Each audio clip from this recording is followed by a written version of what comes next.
Welcome to the Tech Egg. Don't get scrambled. Enjoy the video.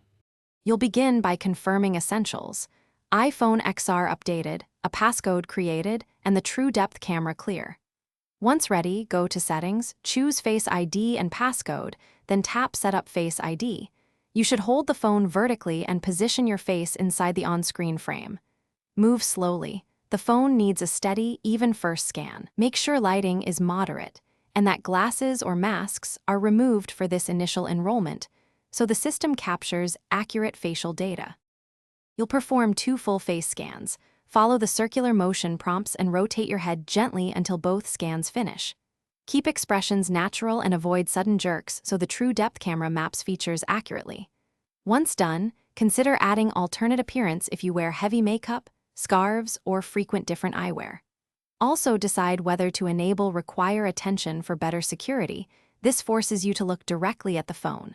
If you skip it, Face ID is faster, but slightly less secure. You should immediately test Face ID. Lock the phone, unlock it, and try authenticating in apps and Apple Pay so you see real-world behavior. Test in dim and bright lighting and with any glasses you normally wear. If Face ID rejects often, go to Settings and tap Reset Face ID to re-enroll. This often fixes drift from appearance changes.